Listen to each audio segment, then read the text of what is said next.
Bom dia, quinto ano D, tudo bem?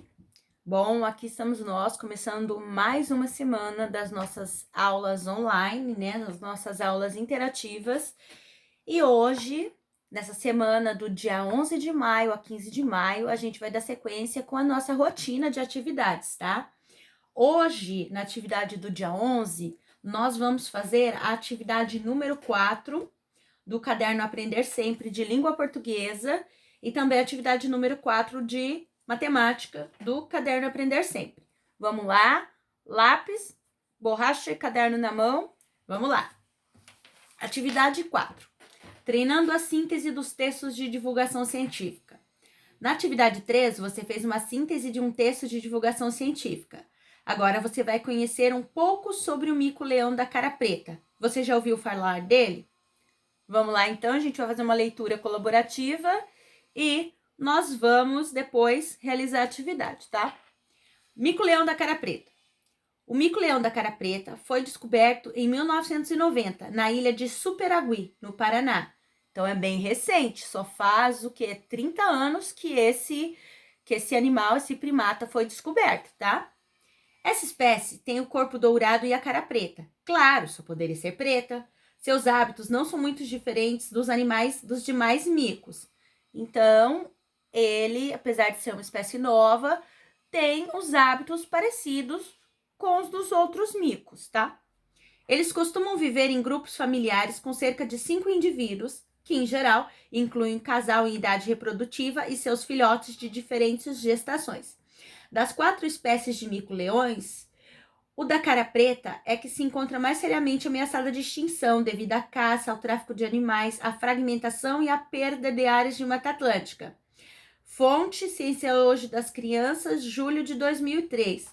Então, gente, apesar de ter sido descoberto há pouquíssimo tempo, há 30 anos, esse animal ele já se encontra em perigo de extinção, tá? Devido às ações do homem, né?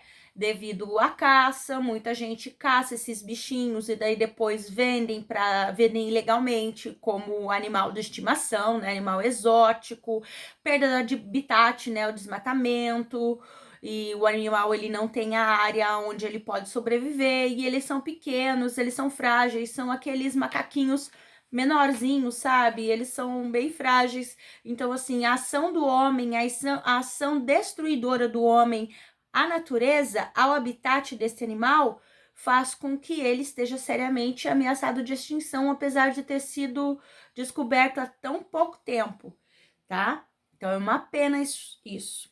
Bom, depois da leitura, selecione as seguintes informações sobre o mico-leão da cara preta e registre. Se necessário, volte ao texto e leia novamente. Bom, gente, então aqui vocês vão fazer aquele movimento que a gente sempre fez. Vocês leiam o que está pedindo, voltem no texto, sublinhem, marquem com marca-texto ou marquem embaixo de lápis ou caneta as informações que vocês acham importantes e no que diz respeito à pergunta e vão marcando aqui, ó. Características do mico-leão da cara preta. Como ele é? Então, como ele é fisicamente, né? As características dele. Então, você vai voltar aqui no texto, você vai marcar e vai responder aqui. Motivos da ameaça de extinção. Por que que ele corre o risco de extinção? Extinção acabar, não ter mais essa espécie. Também tá aqui no texto, então vocês voltam lá e marquem. E aqui embaixo a gente tem um boxe, são boxes de informações, tá? Boxe para aprofundar os conhecimentos. Muitos animais da fauna brasileira estão em extinção. A população do mico-leão da cara preta também tem diminuído. Se você quer saber mais sobre os animais em extinção, pode consultar o site http://www.ebc.com.br/animais em extinção, extinção sem ser cedilha e sem tio, tá? E nessa página você encontra os animais em extinção por região ou biomas. Olha só que interessante. Então, você vai encontrar por região. Por exemplo, no Brasil, né, região norte, sul, sudeste, centro-oeste e nordeste. Então, você vai poder encontrar. Ou por biomas, que o Brasil tem diferentes biomas. Tem a Mata Atlântica, tem o bioma da Mata Atlântica, o bioma da Caatinga, o bioma do Cerrado, o bioma da Floresta Amazônica, o bioma do Pantanal, tá? Então, é bem interessante essas informações aqui. Eu sugiro que vocês entrem lá e deem uma olhadinha, porque pesquisar e estudar um pouco a mais só faz bem, tá bom? Essa atividade de língua portuguesa do Aprender Sempre, que foi muito facinha e parece que vai ser muito legal, muito gostosa de fazer. Parece não, vai ser muito legal e muito gostosa de fazer. E agora a gente vai para a atividade de matemática do Aprender Sempre, atividade 4, resolução de problemas 2. Essa daqui também é muito legal, é muito divertida, tá? Problemas de lógica. O que é lógica? Você precisa estabelecer uma estratégia e ir pensando e eliminando, muito por pensamento, e eliminando o que não faz sentido para poder resolver esse problema. Como assim? Vamos lá. Você sabe como o detetive e o cientista trabalham? Eles procuram pistas, combinam informações com a finalidade de descobrir algo. O problema de lógica é assim. Então, você precisa pensar muito, tá? A resolução, na maioria das vezes, não envolve a realização de adições, subtrações, multiplicações e divisões. Exige de quem se propõe a resolvê-lo a leitura atenta das pistas, acompanhada das perguntas: que conclusão eu tiro desta pista? Como ela se relaciona com as conclusões que eu tirei após a leitura das outras pistas? Ou seja, para resolver um problema de lógica, você tem que estar sempre voltando nas pistas anteriormente, das pistas anteriores, para poder tirar novas conclusões. Tá? Você não fica parado só numa questão. Você sempre está voltando e revendo e, se necessário, reformulando as suas hipóteses para poder resolver. Então, vamos lá, porque a gente tem um problema de lógica bem legal aqui, ó. Vamos praticar. O Antônio, o Bernardo, o Carlos e o Diogo, o Ernesto e o Felipe têm como animais de estimação um cão, um gato, um peixe, um canário, uma arara e um hamster. Não respectivamente nessa ordem. Por que não respectivamente nessa ordem? Porque não quer dizer que, por exemplo, o cão é do Antônio, o gato é do Bernardo, o canário é do Diogo. Não. Cada um tem seu animal, só que não se sabe quem é o dono de qual animal, tá bom? Então, nós vamos ter que descobrir quem é o dono de cada animal, sabendo que aqui estão as pistas, um roteiro de pistas para você descobrir. Vamos lá, primeira informação. 1. O Antônio, o Bernardo e o Felipe não gostam de animais com pelo. Bom, se eles não gostam de animais com pelo, o que você vai pensar aqui? Você vai voltar lá na lista de animais e vai olhar quais dos animais aqui não tem pelo, tá? Então, só são 3, porque são 6 animais, 6 meninos. Então, 3 tipos de animais aqui não tem pelos, então eles só podem ser donos de cada um de um desses animais sem pelos, tá? Já é uma pista. 2. O dono do canário brinca muitas vezes com o Antônio. Bom, isso aqui tem relação com a primeira pergunta, porque o dono do canário só pode ser um dos 3 meninos da pergunta 1 que não gostam de animais com pelo, ok? 3. O dono do peixe tem 1 ano a mais do que o Antônio e 1 ano a menos do que o Felipe. Bom, ele também, se ele é dono do peixe, ele também não gosta de animais com pelo. Então, quem será? Ele é mais velho que o Antônio e mais novo que o Felipe, tá? Vou voltar lá nas informações para ver. 4. O dono do cão já viajou de férias com o Carlos e com o Ernesto, mas nesse ano só vai viajar com o dono do gato. Bom, então aqui já vai para as crianças com animais que gostam de animais com pelo. E o dono do cão, ele já viajou com o Carlos e o Felipe, mas esse ano ele vai viajar só com o ano do dono do gato. Quem é o dono do gato? Tá ok? Então, você vai sempre voltar nas pistas anteriores para você poder responder a questão atual. Porque você vai estar achando as respostas investigando as pistas anteriores, tá bom? É bem legal essa atividade, tá? Bem, como nós já estamos já fizemos a atividade do Aprender Sempre. Agora a gente vai vou só dar uma pausa aqui e a gente vai seguir para a atividade de língua portuguesa do Ler, Escrever e do EMAI, que já vai ser do dia 12, tá bom? A gente tá mais adiantadinho essa semana, graças a Deus, para colocar as nossas atividades em dia. Só um minutinho e eu já volto. Oi, crianças, voltei. Então, vamos fazer o seguinte. Peguem o Ler, Escrever EMAI de vocês e abram na página, a gente vai começar pelo EMAI primeiro, abram na página 25 do seu EMAI, atividade 3.4, tá? Ainda assim, resolução de problemas. Vamos lá. Aqui são comparações entre maior e menor, tá? Atividade 3.4. 1. Pedro perguntou para Thalita: o resultado de 125 mais 28 é maior ou menor do que 150? Ela respondeu: é maior que 150 porque 125 mais 25 é igual a 150 e 28 é maior do que 25. Nem sempre precisamos encontrar o resultado exato de um cálculo. Às vezes, basta obter um resultado que seja aproximado do valor exato, como fez a Thalita. Observe as cartelas abaixo e marque com X a opção que você considera correta. Bom, a Thalita, ela fez aqui, então, uma estimativa por aproximação. Por quê? Porque ela sabe que 125 mais 25 é igual a 150. E se 28 é maior do que 25, com certeza ia dar um número maior do que 150. Ia dar 153. E 153 é maior do que 150. Então, ela fez um cálculo por aproximação, tá? Por estimativa, ela fez aqui.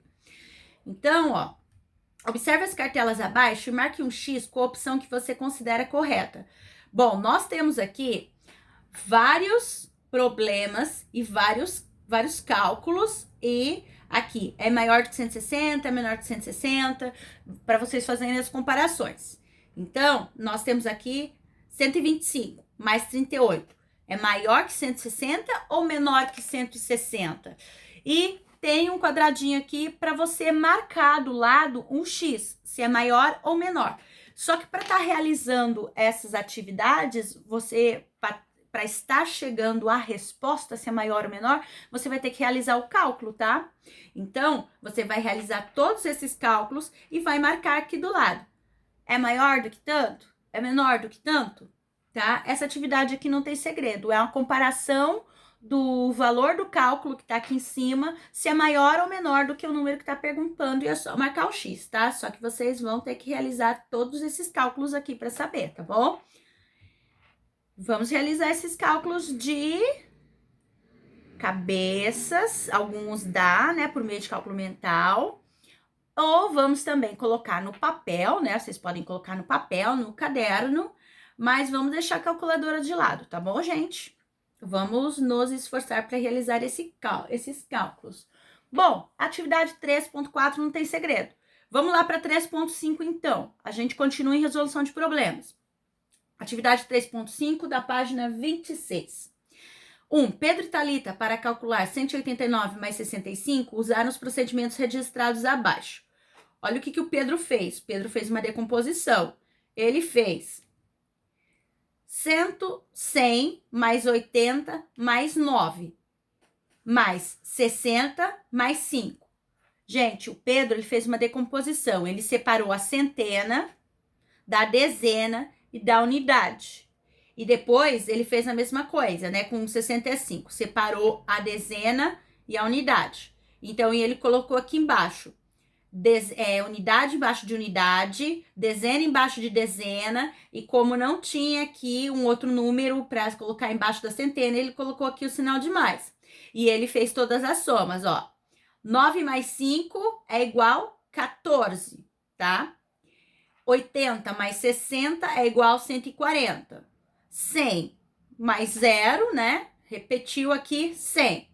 E embaixo ele colocou a soma de todos os resultados. 100 mais 140 mais 14 é igual a 254, tá ok? Depois, a fórmula de resolução da Thalita. Ela fez a conta, o cálculo tradicional que a gente já conhece. Ela colocou aqui 189 mais 65. 9 mais 5 dá 14. sobe uma reserva que é o 1. 8 mais 1, 9. 9 mais 6, 15. Vai 1 em cima do 1. 1 mais 1, 2. 254. Bom, os dois cálculos estão corretos. Só que o Pedro fez uma decomposição dos algarismos e a Thalita resolveu na maneira tradicional. Bom, agora você vai, olhando esses dois cálculos, você vai responder. A, os dois procedimentos de resolução estão corretos? B, o que diferencia o procedimento de Pedro do da Thalita? Eu meio que eu já expliquei, né, gente? C, o que significa o número 1 escrito acima do número 8 no cálculo feito por Thalita? Como assim? O que ele significa? A gente sabe que ele é uma reserva. Mas por que ele teve que subir? Por quê? Ele faz parte de que classe dentro dos algarismos? O 1 do 14 e o 1 do 15, né? Que subiu na atividade da Thalita. Por que subiu? Tá? O que significa? D. Por que no procedimento do Pedro não apareceu esse 1? Por que na forma que ele fez não apareceu 1? Não subiu essa reserva? Vocês vão analisar bem e responder, tá? 2. Encontre os resultados das adições. Então, você aqui vai fazer o seu cálculo de acordo com o que você achar que é melhor, que você se sentir mais à vontade. Se você quiser treinar o procedimento do Pedro, você pode fazer. Ou se você quiser treinar o procedimento da Thalita, que é o que a gente já está mais acostumado, pode fazer também. Mas seria interessante que vocês tentassem fazer por meio da decomposição que o Pedro fez, tá bom? Seria bem legal, porque é uma forma diferente de vocês estarem calculando. Bom, a atividade de matemática do EMAI é essa. Agora a gente vai para a nossa atividade de língua portuguesa, que é a continuação das nossas atividades da carta de leitor, a atividade 3A, tá? Vamos lá, carta de leitor, atividade 3A, páginas 166 e 167, tá bom? Vamos lá, atividade 3A, assumindo o papel de leitor participativo. Na etapa 3, vocês realizarão a leitura de uma notícia de cartas de leitor referente à matéria selecionada pelo seu professor. Na atividade 3A, acompanham a leitura feita pelo professor da notícia e da carta de leitor, depois participem das reflexões que serão propostas, tá? Notícia para a leitura. São Paulo, 23 de outubro de 2019. O óleo chegou ao mar. Jornal, notícia em dia. Nas últimas semanas, surgiu no litoral sul de Pernambuco manchas de óleo que poluíram o mar e comprometeram a vida marinha. Foram recolhidas nesse último final de semana, em 6 praias pernambucanas, 20 toneladas de óleo que atingiram uma grande extensão da costa. Esse caso foi considerado pelo Ministério Público Federal como o maior desastre ambiental da costa brasileira já registrado. Ainda não foi identificada a causa desse desastre, porém, as autoridades afirmam que a ação será punida devido à extensão dos estragos apresentados, como também as consequências. Na tentativa de salvar a vida marinha, a população se mobilizou, mostrando preocupação com o impacto ambiental causado. Segundo Otávio, um morador que vive próximo à praia dos Carneiros, havia no último final de semana mais de 120 pessoas envolvidas na limpeza de alguns animais que estavam cobertos de óleo, como a tartaruga marinha, entre outras. Essa ação mostra o compromisso da população com medidas a favor do meio ambiente, acrescentou Otávio. Devido às consequências nocivas do óleo, a prefeitura local aconselha a população a não ter contato com o poluente sem usar luvas de proteção. Até o momento, algumas praias da região foram interditadas para banho, acarretando, assim, consequências também no mercado turístico. Bom, crianças, a Praia dos Carneiros é um lugar maravilhoso que fica em Pernambuco, tá? Eu já tive a oportunidade de conhecer. E essa notícia diz respeito também àquela opinião que a gente viu daquele leitor, que ele estava preocupado com a população, e a população aqui se mobilizou, tá? Para estar ajudando na limpeza ali do meio ambiente, das praias e dos animais, tá bom? Bom, vamos lá então agora, página 167. Carta de leitor, o óleo chegou ao mar. Quando li a notícia sobre a poluição de algumas lindas praias de Pernambuco as quais até já visitei, fiquei triste ao pensar sobre a situação dos animais marinhos que ali vivem. É impressionante observar como o ser humano não pensa nas consequências de suas ações, promovendo assim um cenário de horror para o nosso meio ambiente. Porém, não concordo com a ação da população. Esse trabalho de despoluir e limpar as praias é de responsabilidade das autoridades locais e de quem causou esse dano à natureza. Carlos Almeida, Rio de Janeiro. Após as reflexões sobre a notícia, preencham o quadro argumentando os aspectos favoráveis e desfavoráveis em relação ao fato abordado. Bom, aqui o leitor, ele leu a notícia e ele deu a opinião dele, né? Ele falou sobre o que ele achava, né? O que ele achava sobre a ação do ser humano, sobre as praias, sobre o meio ambiente e o que ele achava, né? No caso da ação da população, só que com um porquê diferente do que aquele médico disse, tá? Bom, então a gente tem aqui, ó, estudo do tema da notícia. Aspectos favoráveis ao tema. Aspecto e argumento. Como assim um argumento, né? O porquê. O que aqui está de acordo com a reportagem? O que aqui está concordando com a reportagem, né? O que o leitor diz na carta dele que é favorável, né? Que concorda com a reportagem. E o porquê. Aí você vai explicar o porquê.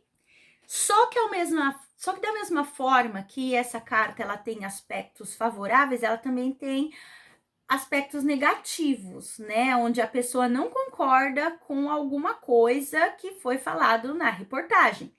E então você vai colocar aqui também o argumento, a opinião, no caso, né? O que a pessoa disse, o que foi dito que está desfavorável ou que não concorda com algum ponto da reportagem. E vocês vão analisar o porquê e colocar aqui também porquê que não, porque que essa pessoa, né, no argumento dela ali na carta, não concordou com o que está sendo dito na reportagem, tá bom? Bom, é por aqui, tá, que a gente encerra as nossas atividades do dia 11 de maio e 12 de maio. Lembrando que as atividades do Aprender Sempre são do dia 11 de maio, segunda-feira, e as atividades do dia 12 de maio, que é o Ler e Escrever e o EMAI, são da terça-feira. Lembrando que no roteiro também tem atividade de artes, que a professora Edna mandou. Então, vocês também têm o dia de hoje, que é terça-feira, para estar realizando essa atividade, tá bom? Bem, essas foram as nossas aulas de hoje. Amanhã eu espero estar gravando já o vídeo da quarta e quinta-feira e tá enviando para vocês, tá bom? E só para finalizar, mais do que nunca, agora que o nosso país alcançou um número tão alto de pessoas vítimas falecidas por meio do coronavírus, eu venho aqui pedir para vocês que continuem se cuidando, fiquem em casa, fiquem em casa se vocês puderem, tá? Se o papai e a mamãe tiver que trabalhar, a gente sabe que é necessário, tá? Porque não é todo mundo que tem oportunidade de poder estar trabalhando em casa, mas se você puder ficar em casa, fique em casa, crianças. Aliás, vocês fiquem em casa. Eu sei que é chato, eu sei que tem muita coisa que a gente gostaria de fazer, eu também não tô saindo, tá? Então, continue em casa, porque, infelizmente, enquanto a pandemia não passar, a gente tem que tomar todos os cuidados necessários, tá bom? E quanto mais a gente se cuidar, quanto menos a gente sair, quanto mais máscara a gente usar, se precisar sair, mais rápido isso tudo vai acabar e a gente vai poder voltar à vida normal e a gente vai poder voltar para a escola, tá? Se ver, se abraçar, matar saudades, tá? E voltar tudo como era antes, tá bom? Um beijo, até amanhã. Tchau, tchau.